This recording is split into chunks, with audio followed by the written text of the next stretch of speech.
Happy day, everyone, and welcome to another episode of Better Catholics. Once again, I'm Father Melvin. I'm Bishop Ryan. I'm Donna Flores. And I'm Francis Taimanyo. Francis Taimanyo is the principal of Mount Carmel School. She is both the principal and the president. And the president too. Of Wow. Mount Carmel School. So thank you for your time. It is our first time to have a president in our list of guests. So your office as a president must be very, very busy. And as a principal also, you have a whole bunch of workload on your desk. Yes, very much. Of course, I have a great team along with me helping with the school operation. So it's been very nice.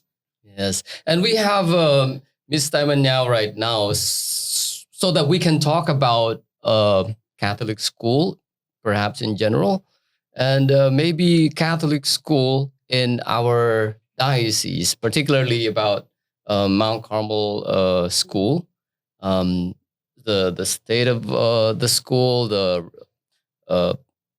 number of students that we have, and probably a little bit of history, with the help of our bishop.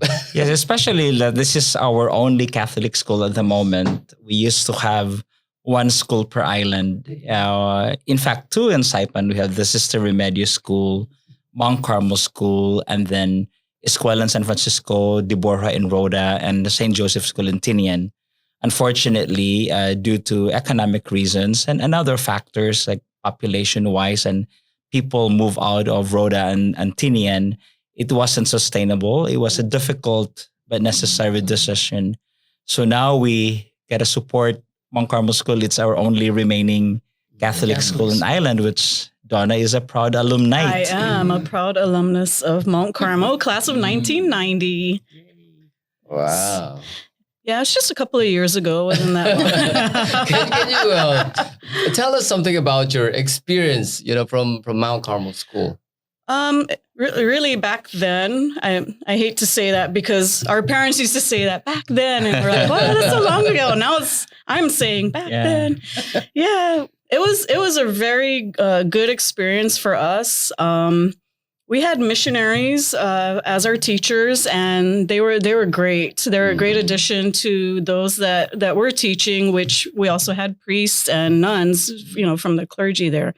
So it was a really great experience for us. Back then, there's a lot of interaction.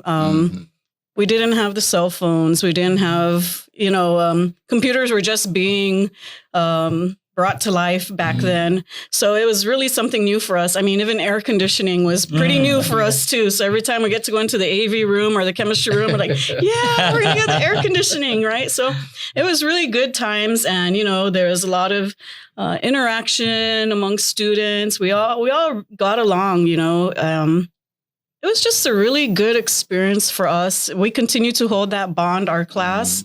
We get together often.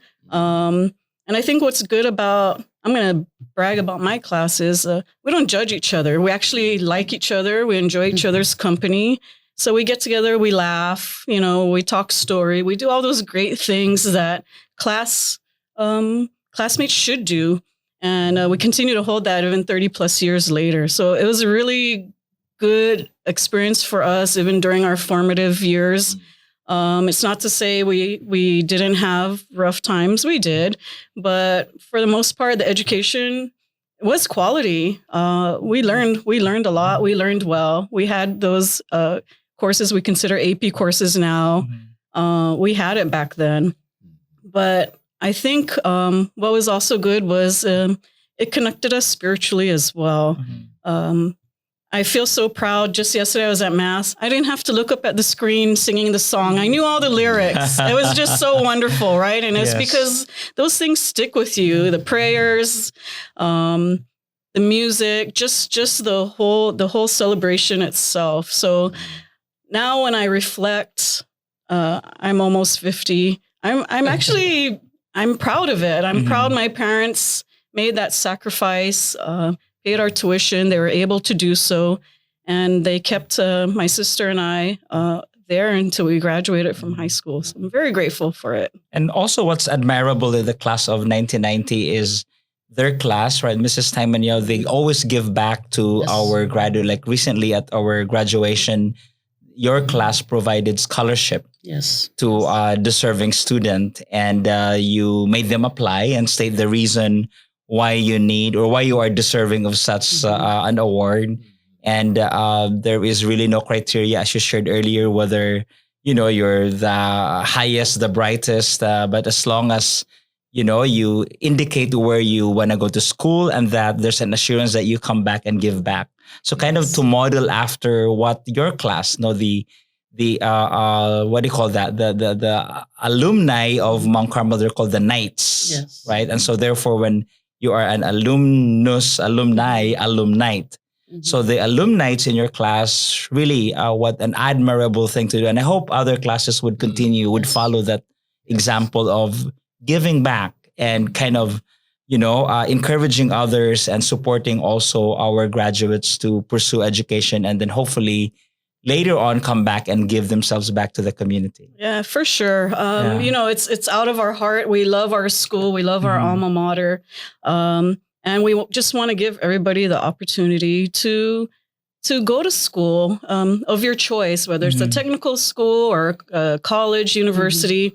What's important is we want you to come back and give back to our community like we have, like what we're doing now. It's a very simple criteria. We just ask you why you feel you deserve this. We don't base it on a GPA or, top 10 status or what. It's anybody. So continue to do that. Another thing I want to just brag about is this past year or school year, we gave a $5,000 donation to Carmel School. How could I forget that? I received it. Yeah. Maybe we wanted more. No, seriously, but thank you. But so it just goes to show how much the school connected us. We were a small graduating class. We started off through the years big, and then of course life happens. People move. We graduated probably 24, 26 of us. However, we still include all our classmates over the years. It's not just our graduating class. So like I said, it's because of Mount Carmel, because of our faith, because of our schooling, we are able to connect the way we do. And we truly enjoy each other's company. And I believe that's because of Mount Carmel. And the value of Catholic education, that it's not just really, yes, the strength of the class, the camaraderie, this friendship is important, but the act of serving, giving back. And I think education in the end should ultimately serve the people. And how much more when we qualify that Catholic education. So, right, what makes us different from other schools? If we put in the Christian perspective, the Catholic perspective, and right, Mrs. Taimanyao, the students always, what is our motto in school? To see with Christ's eyes. With Christ's eyes. Yeah. So when you look at me, Donna, do you see Christ in me? Sometimes. I do. I see Christ in you. Thank you. I see it back. It's a reflection.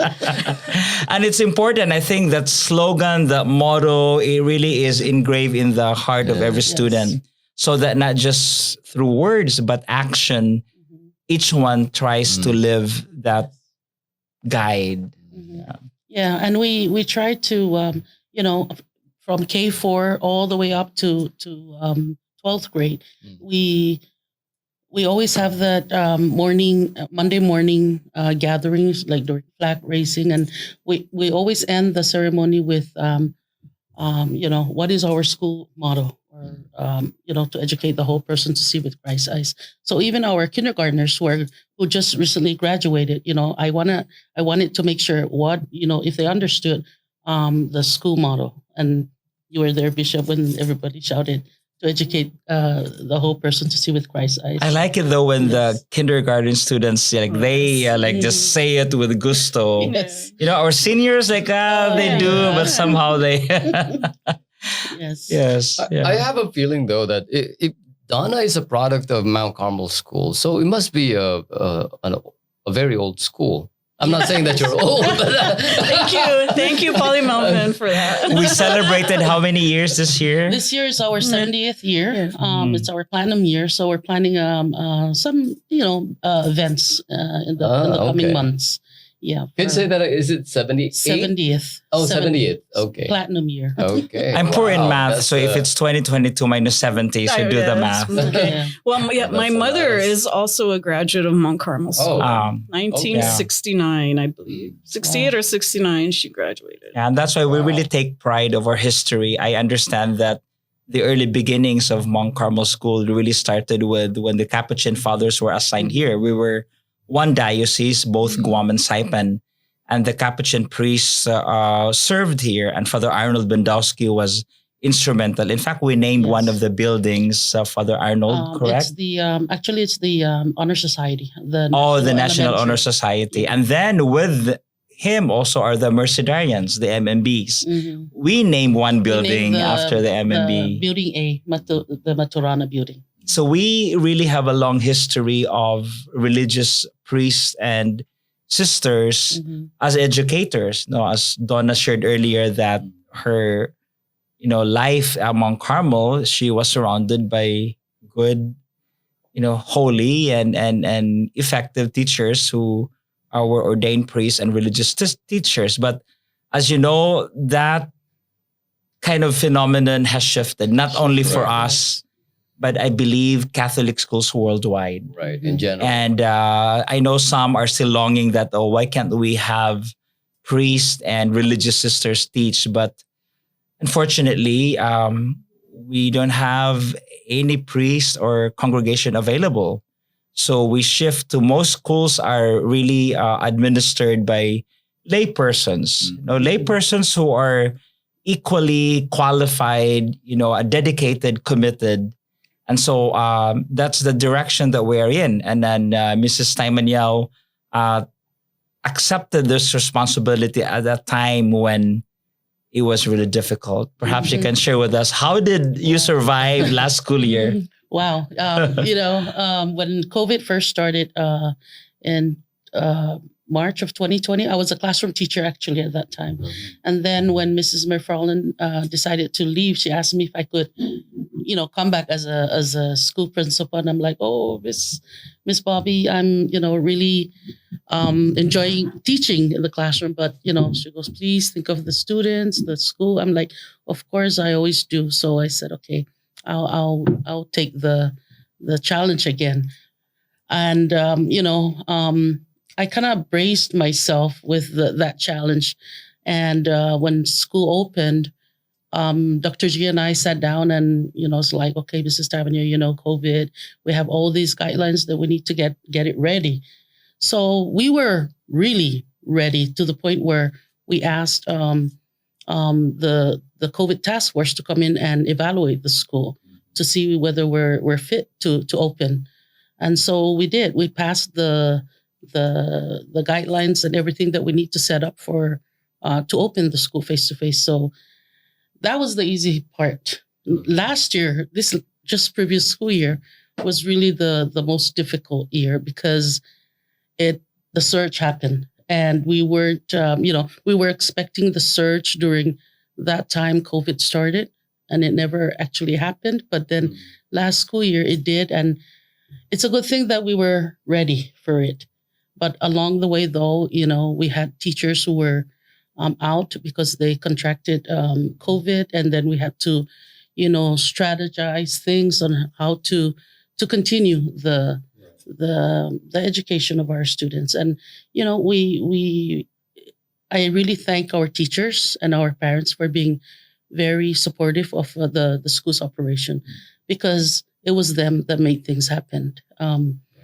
It's just honestly that, and a lot of praying and just having faith, that, okay, let's just take things one day at a time.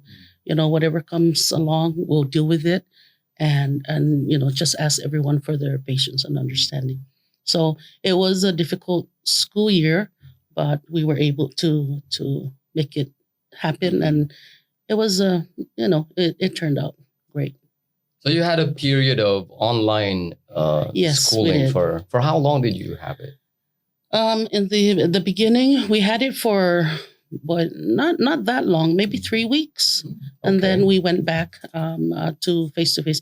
But we gave the parents the option to either send their kids to school or have them stay home and take online. It was really a challenge, a lot of hard work for the teachers. I had to also think of their mental well-being. Right. Yes, because they were both teaching face to face and then online at the same time. So it was a lot of stress, a lot of work for all of them. So later on, we decided to have that Friday as not a day off. It's still a working time, but it was time for teachers for us to kind of sit together and evaluate the operation of the school. And it was also a professional development days for the teachers. Yeah. Well, what about some visible maybe changes in the attitude of the students, like maybe some mental effects of the pandemic?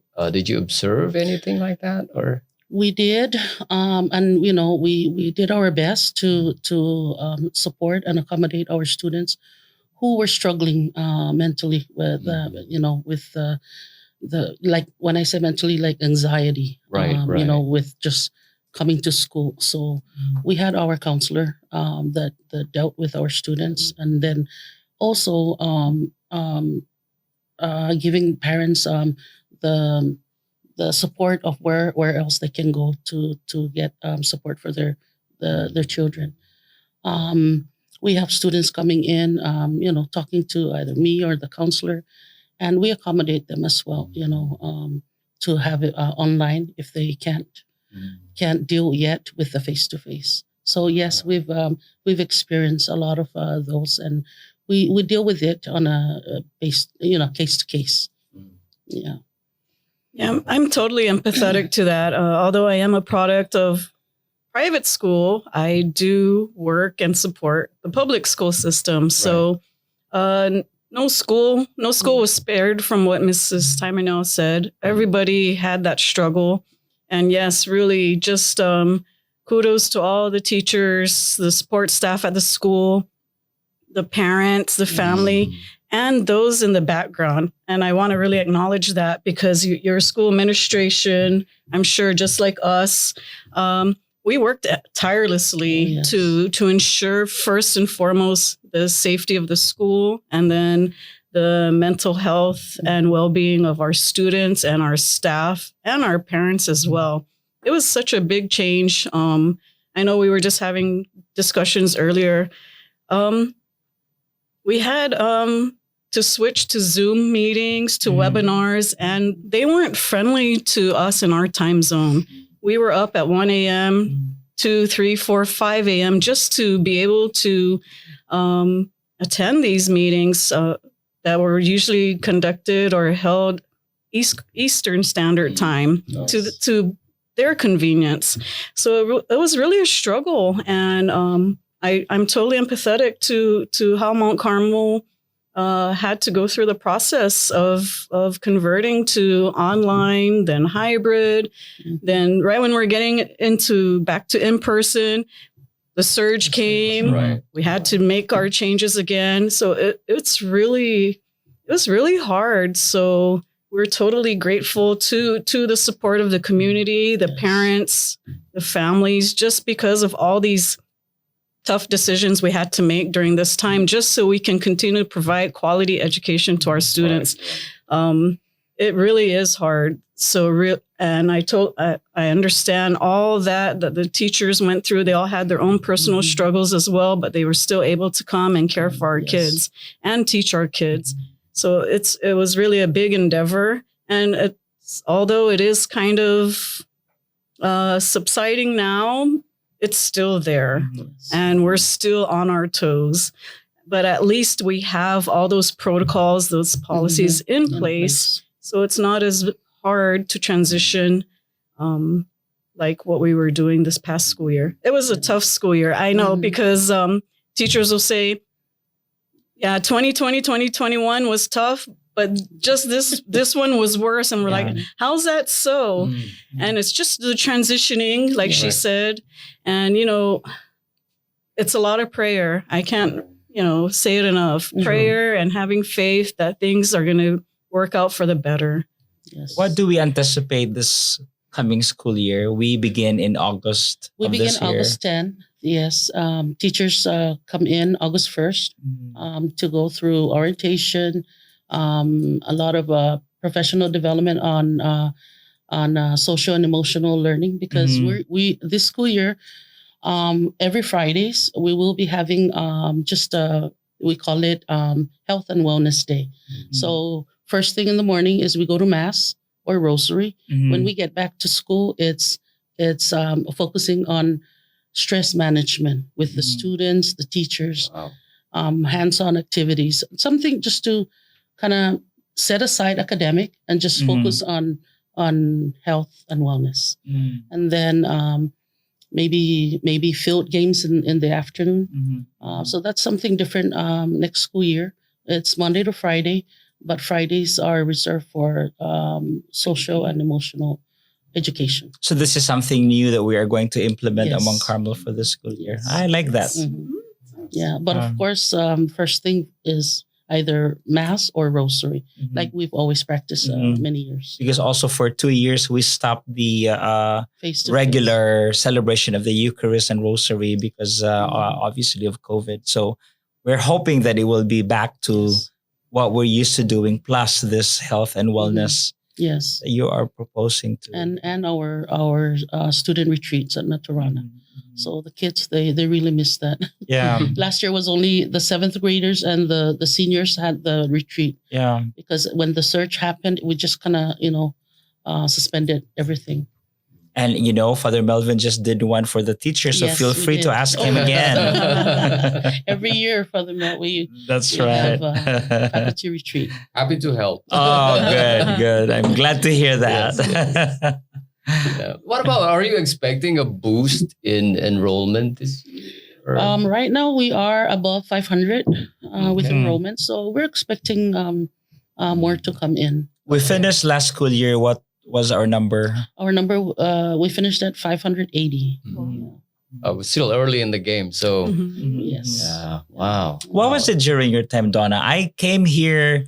I actually taught also among Carmel for a while, Mhm. 1-2 classes, but there was a time we were in the 800. Yes. Yeah, I believe during the late 80s, Yes. it was a very high population. It's only when we moved up to probably junior, senior year that our classes became smaller. So Mhm. one. But I do recall our 9th grade class. I think we had 2 or 3 homeroom classes. So that's a lot. Yes. That's Yeah. a big population for incoming high school. It was a different time. Mhm. Things weren't as hard as it is now. So Yeah, because let's face it, the difference between a public school and a private school in terms of funding, Mm. private Yes. school we rely heavily on tuition and Tuitions. other fees, Mhm. while public school system is really dependent also on federal aid, which we also in the private schools we are grateful because we also yes. get Mm. funding from Yes. that.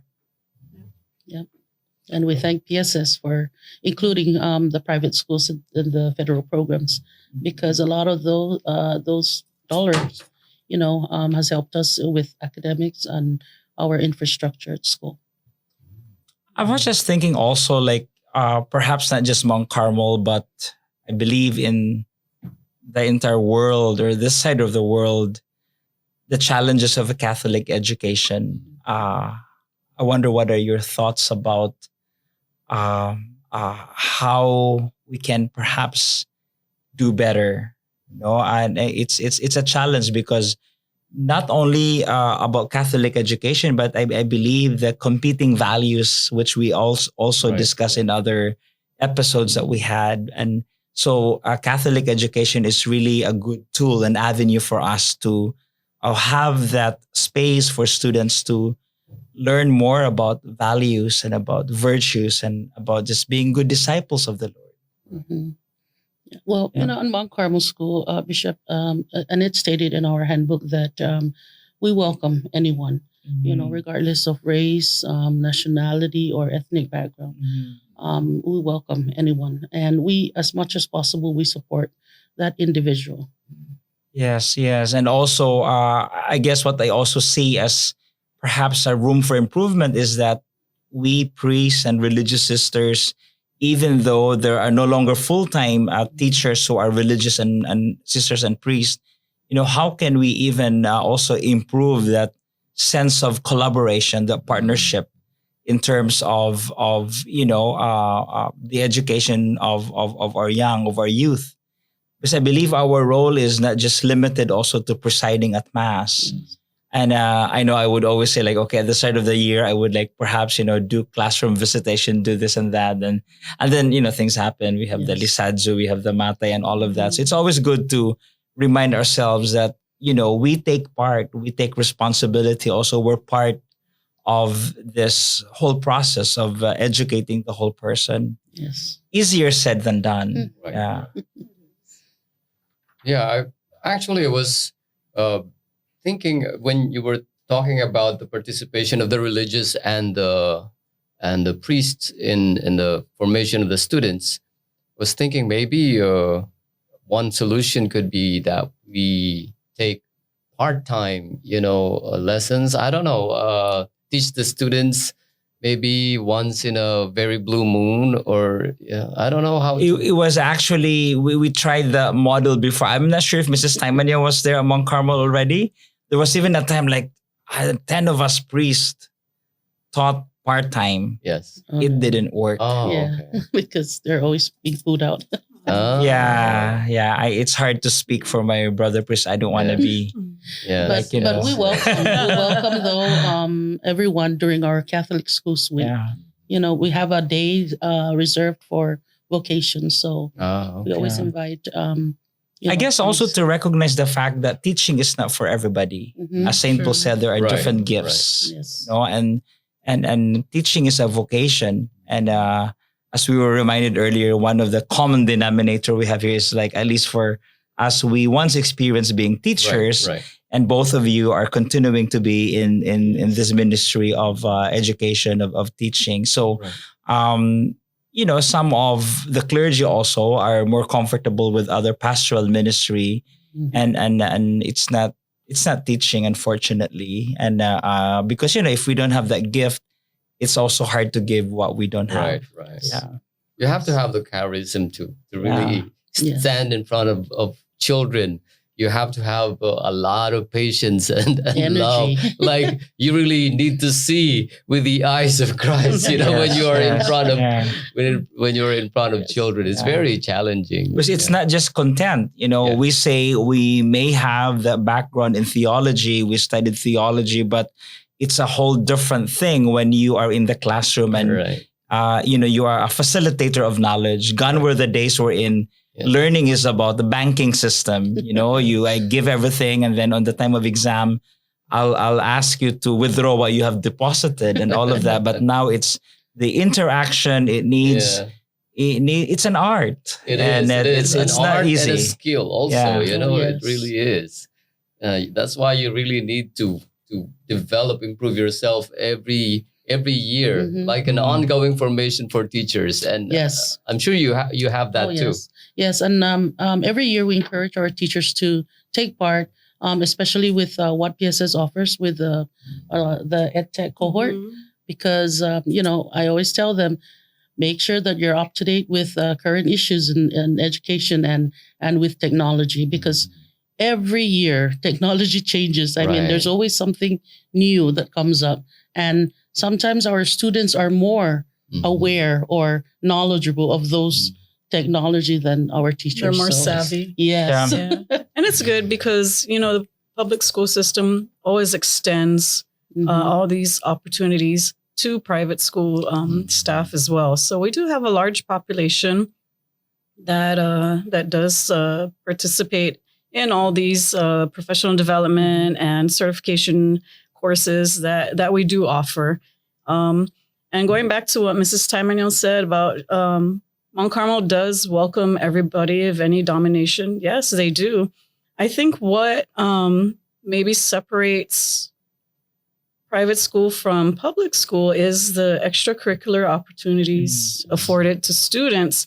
Although private schools they do have their share. I know Mount Carmel has theater, you have mock trial, you have the band, you have all those great extracurriculars as well.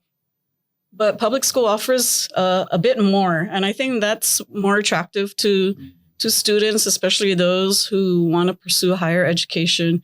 It looks good on their college resume, their application form, stuff like that. So it's always good to have those extra curriculars in, and of course the public school is able to provide those because of funding, extra funding, and all that great stuff. But I was just tagging on to what you posed to Mrs. Tymoniel about how can you make Mount Carmel School more attractive to prospective students and.